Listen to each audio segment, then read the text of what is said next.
ಸ್ಥಳೀಯ ರಾಜಕಾರಣಕ್ಕೆ ಪ್ರತಾಪ್ ಸಿಂಹ ಅವರು ರಾಜ್ಯ ರಾಜಕಾರಣಕ್ಕೆ ಎಂಟ್ರಿ ಕೊಡ್ತೀನಿ ಅಂತಿದ್ದಾರೆ ಸರ್, ನಿಮ್ಮ ನೋಡಿ, ಎಂಟ್ರಿ ಮಾಡೋದು ಎಕ್ಸಿಟ್ ಮಾಡೋದು ನಾವು ಯಾರೂ ತೀರ್ಮಾನ ಮಾಡೋರಲ್ಲ.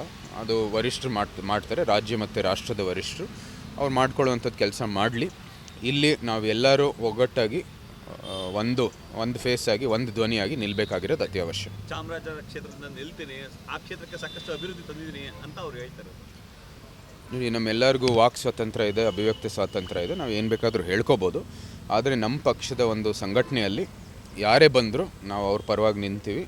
ವರಿಷ್ಠರು ಏನು ತೀರ್ಮಾನ ಮಾಡ್ತಾರೆ ಆ ಒಂದು ಅಭ್ಯರ್ಥಿಗಾಗಿ ನನ್ನ ಮುಂದೆ ಬರೋವಂಥದ್ದು ಏನೇನು ಅವಕಾಶಗಳಿದ್ದಾವೆ ಅದರಲ್ಲೂ ಸಹ ಯಾರೇ ಬಂದರೂ ನಾವು ಅವ್ರ ಪರವಾಗಿ ನಿಂತು ಅವ್ರಿಗೋಸ್ಕರ ಅವ್ರು ವಿಜೇತರಾಗಲಿ ಅಂತ ನಾವು ಹೋರಾಟವನ್ನು ಮಾಡ್ತೀವಿ. ಅಂದರೆ ಟಿಕೆಟ್ ಘೋಷಣೆ ಮಾಡೋದು ಯಾರು ಅಂತ ಸರ್? ಅಂದರೆ ನಮ್ಮ ಪಕ್ಷದ ವರಿಷ್ಠರು ಟಿಕೆಟನ್ನು ಘೋಷಣೆ ಮಾಡ್ತಾರೆ. ಸಮಿತಿಗಳಿದ್ದಾವೆ, ಅಧಿಕೃತವಾಗಿ ಅದಕ್ಕೆ ಒಂದು ಪ್ರಕ್ರಿಯೆ ಇದೆ. ಆ ಪ್ರಕ್ರಿಯೆ ಮೂಲಕ ಇದು ಘೋಷಣೆ ಆಗುವಂಥದ್ದು. ನಮ್ಮದು ಕೂಡ ಅದೇ ರೀತಿ ಆಗಿರೋದು.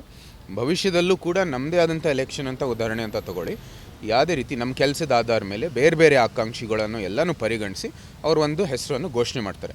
ಆವತ್ತು ನಾವು ಎಲ್ಲರೂ ಅವರ ಒಂದು ಪರವಾಗಿ ನಿಂತು ನಾವು ಕೆಲಸವನ್ನು ಮಾಡ್ತೀವಿ. ಅದರಲ್ಲಿ ಯಾವುದೇ ಒಂದು ತಕರಾರು ಬೇಡ.